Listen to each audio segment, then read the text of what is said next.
I'm here with Leah, who's a history student running for Wellbeing Officer. So do you want to run me through your manifesto quickly, Leah? Yeah, of course. So I'm running on 4 main points. So the first one is pushing the university to implement a more proactive and person-based mental health system. The second one is to improve safety in town for students. The third one is to, again, push the university to increase the provision of free menstrual products across campus. And then the final one is to encourage and support student-led initiatives.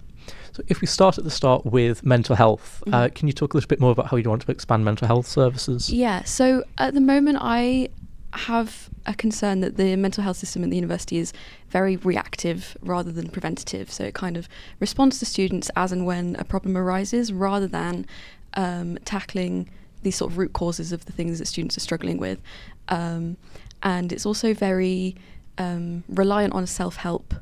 And the in-person counselling that the university does provide is not really equipped to deal with anything that goes beyond the severity of like homesickness or trouble sleeping, from personal experience anyway. So what I really want to push the university to do is try and tackle the root causes of mental health problems amongst students. You know, I'm very aware that in the current financial climate, it's possibly not the most feasible solution to ask the university to hire more staff or fund more comprehensive training.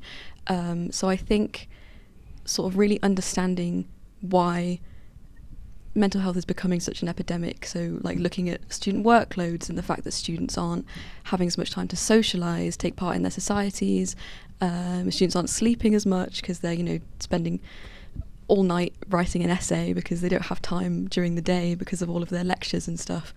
And yeah, just really addressing that. You know, I've been going around campus putting suicide hotline posters in all the bathrooms on behalf of a friend of mine who supports the Papyrus charity, and I've been keeping track of how often those posters need replacing. On average it's every 2 weeks. Wow.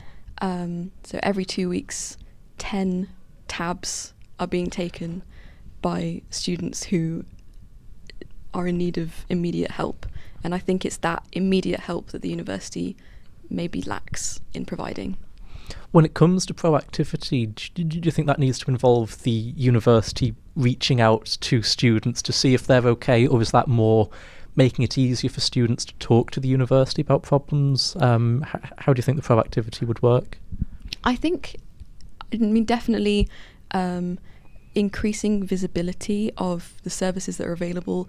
At the moment, they're so difficult to find.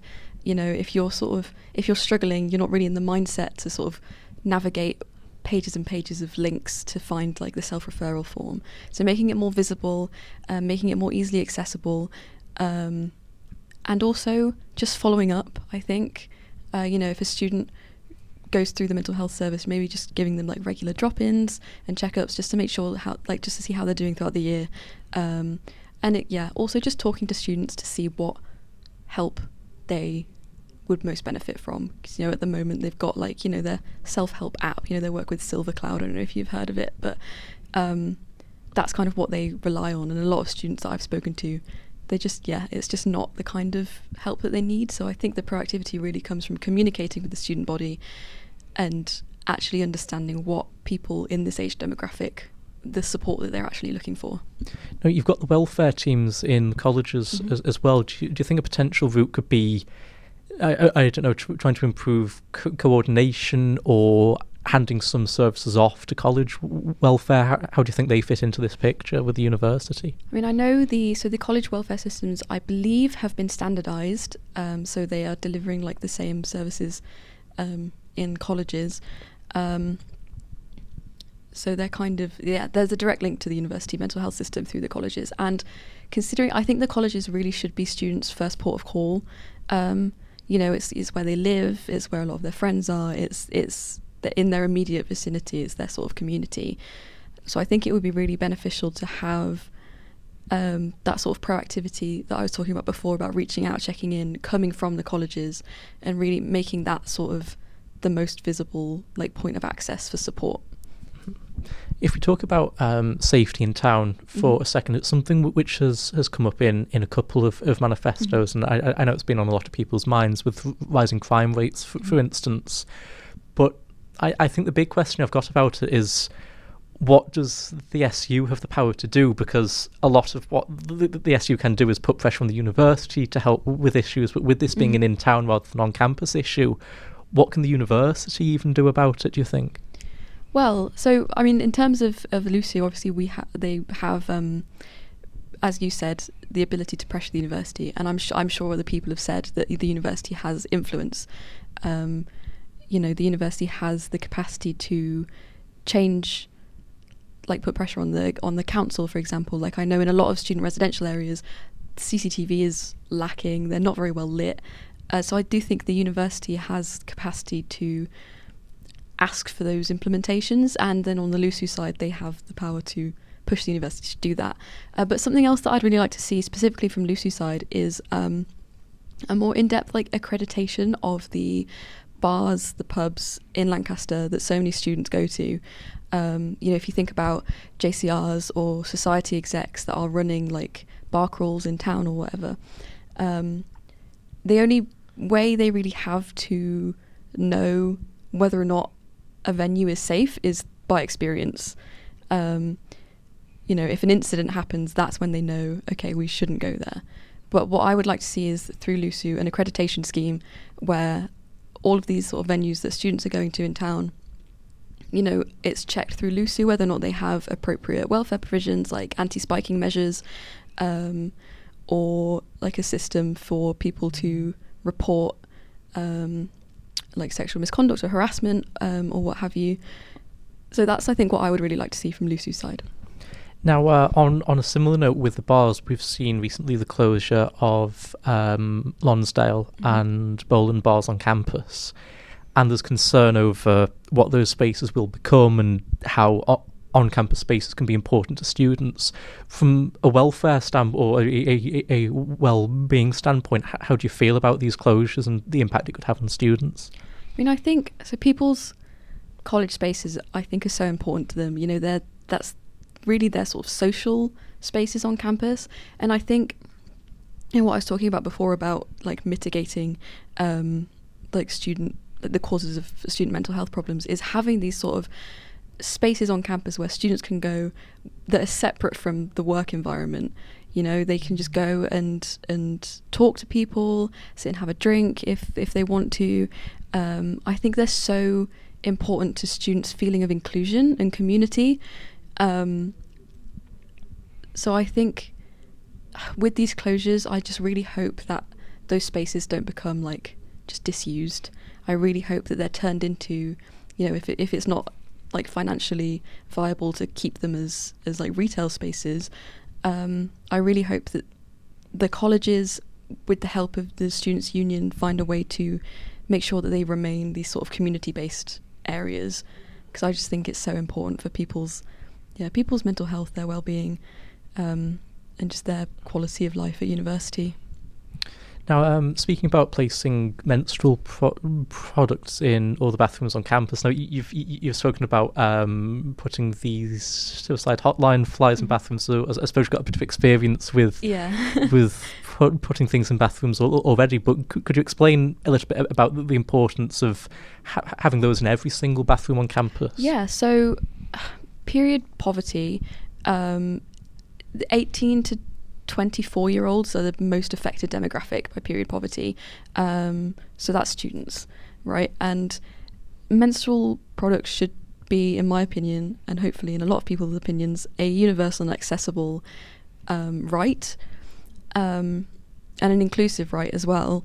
So having them in every bathroom, men's bathrooms, women's bathrooms, accessible bathrooms, it's about inclusivity. It's about making sure that the people who need them are able to access them without having to worry about, feeding themselves that week alongside them. And I just think, it can be such a big stressor for people. Like the charity ActionAid did a survey about the proportions of students that miss class because they haven't got access to menstrual products. And I think off the top of my head, the statistic was like 27% of people said that their like academics were being impacted. And I just think it's so important to have these as an inclusive access, because I know a lot of like college spaces, for example, do provide free sanitary products, but they're in an office, right? I know in Finesse in particular, which is my college, free sanitary products are in our college manager's office. And I just think that's so inaccessible for people who struggle with having a period. You know, an example that I've always used when talking about this is a trans man, for example, who still menstruates. If he needs access to these products, he's essentially having to out himself to someone he doesn't really know, rather than having a private space where he can just use the products that he needs without fear of being judged or criticised. And I think that should apply for all people. And presumably as well, a college manager's office is somewhere where you might not be aware of the menstrual products, whereas a bathroom, it's easy to make an assumption, I suppose. Yeah, and this is a problem a lot. So the university advertises 5 locations across campus where it provides free sanitary products, and they are so obscure. You know, they're on like C-floor of management school in a toilet that's tucked in the corner, and the same could be said for college managers' offices. People don't know where they are. It's not advertised that they're there, and a lot of the time they're not restocked. So even if you do know where they are, you can go and there just won't be any there. So yeah, I just think they need to be more accessible, more visible, better advertised. I'm here with Eliza, who's a PPE student running for Wellbeing Officer. Eliza, do you want to walk us through your manifesto quickly? Yeah, sure. So the first point on my manifesto is transparency. I think there is issues within the SU with transparency. This year on campus, sexual assaults have doubled. That's reported. And I myself have been sexually assaulted. It's a really helpless feeling that you get, and it's incredibly difficult to get the strength to ask for help. And I've noticed it's difficult to get that information. Recently, something has been launched on the iLancaster app, but this week, if I hadn't been looking, I wouldn't have known about it. On the SU website, you have to search assault to find the forms you have to fill out. I think it should be on the tabs. It should be a lot easier. It's the same thing with mental health. I have a friend who tried to self-report to get a therapy thing, and the link didn't work. This kind of thing affects all students, and it needs to be clearer. So I intend to have navigable and easy to find guides for how to get this help, and to ensure I'm being held to account as an officer, I intend to have bi-weekly open clinics where anybody can come in, talk to me, complain to me, posting on Instagram, and pinned on my Instagram will be a guide of how to complain. So if the students who elect me don't like what I'm doing, they can get me out. Mm-hmm. Next on my list is campaigns. I am a part of the Palestine campaign, and through my work, I have noticed it's incredibly difficult to navigate the SU if you're not already part of it. And I think that's bad because student campaigns are important. I mean, as a student, you've got a lot going on. You've got work to do. You might be hungover. You've got your friends to work with, whatever. So if you're going out of your way to organise a campaign, you should be listened to. Historically, student campaigns have been vindicated by time. Talking civil rights, segregation, gay rights, Vietnam, feminist issues. Student voices should be heard.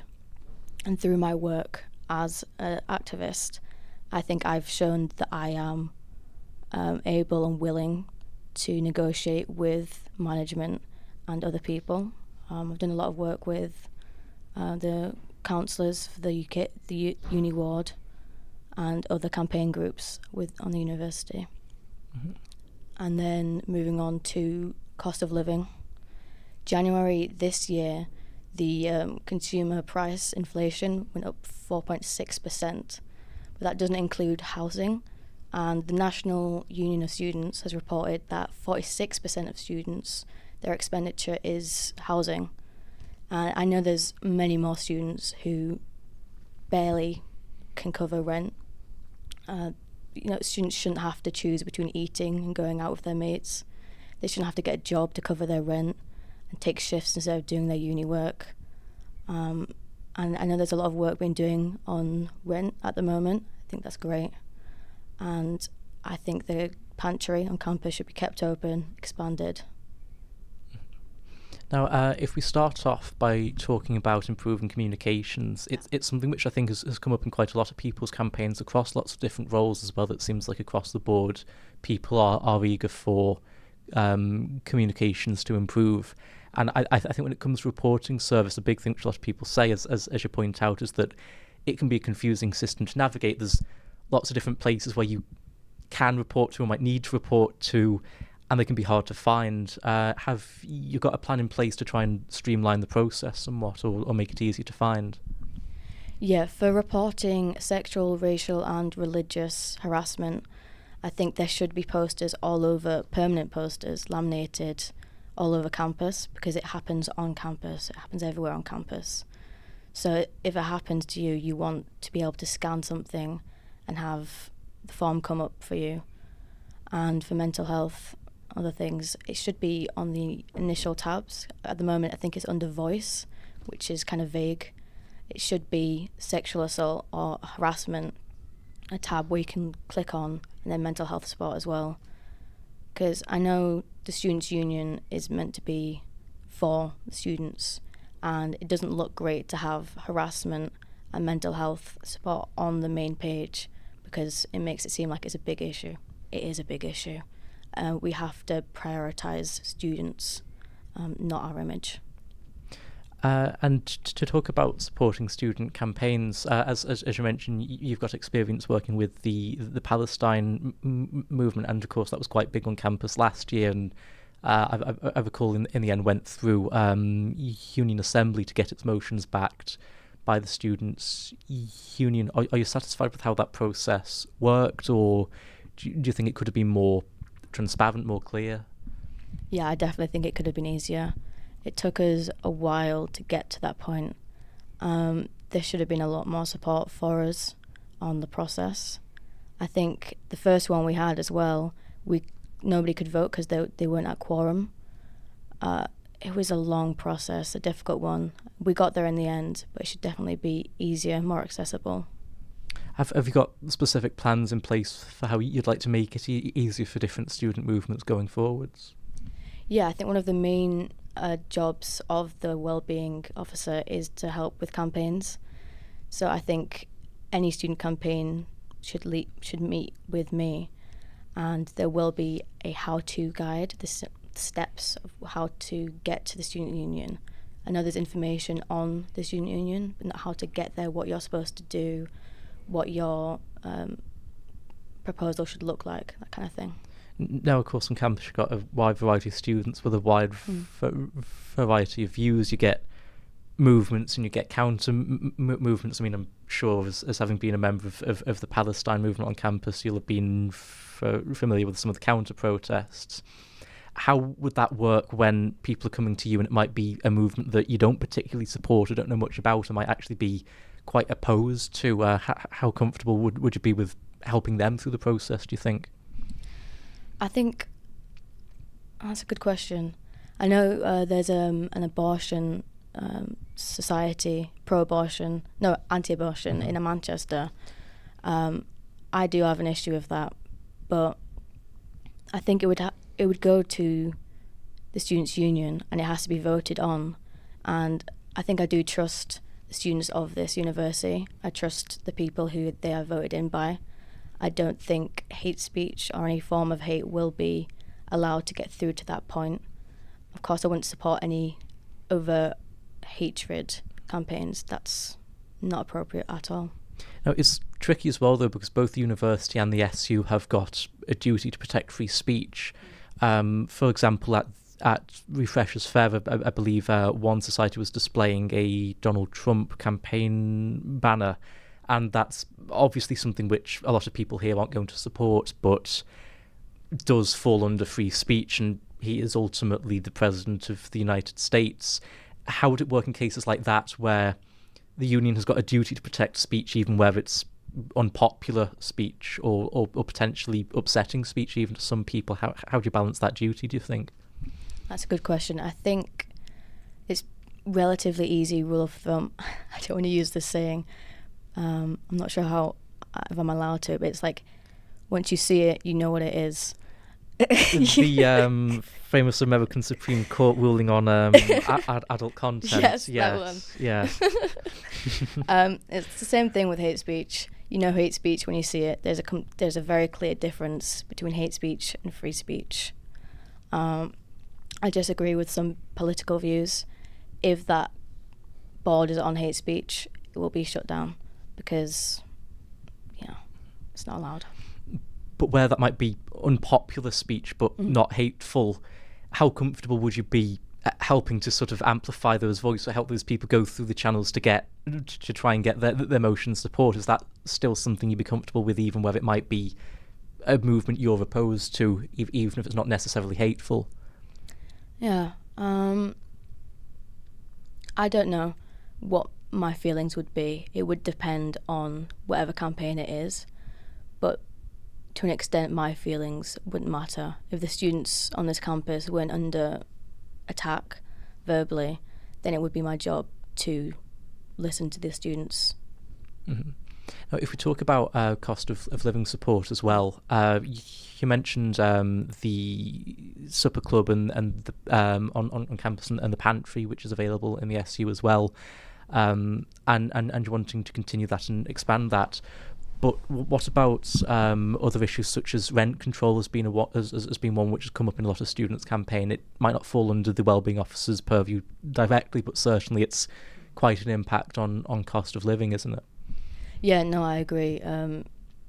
Your well-being is definitely impacted by your ability to pay your rent, to eat food. I fully support the current rent campaign. It is another candidate's campaign, so I'm not sure how comfortable I am talking a lot about it. Of course. But I definitely think it's a great idea. Mm-hmm. And you'd support a rent freeze or increased rent controls on campus if that was something that the SU was to push for then as well? Yeah, 100%. Mm-hmm. Now, to talk a little bit more about cost of living, if we just circle back quickly to the food pantry and that, do you want to explain a little bit more about that? Because it's in the LUSU offices, but I'm not sure how many students will go there so frequently, and that could you talk a little bit more about what it is and kind of stuff available there at the moment? Yeah, sure. So the food pantry offers food to students. Anyone who can't afford or is in need of it can go pick up whatever they need. No judgment. I don't actually know where it is, to be honest. I'm not sure how many students do. Unless you need it, you're gonna have to find it. It's in colleges, maybe. Well, I think to circle back to communications, perhaps that's an issue again of how could communications between the SU and students be improved? Do you think, for instance, social media or pinned posts or the SU website, what sort of mechanisms do you think are most effective for communicating with students? Definitely, those are all good ideas. Social media, freshers follow their colleges initially.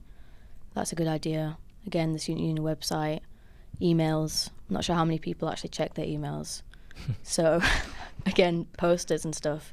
It just needs to be known that there is help available. Mm-hmm. And in terms of just generally, how satisfied are you right now with how much, firstly, the SU and secondly, the university is doing to support students who are struggling with cost of living issues? I think the Students' Union at the moment is doing everything they can to help students.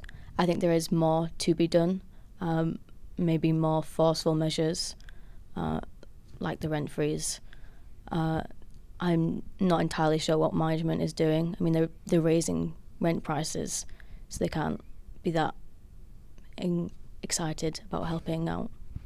Mm-hmm.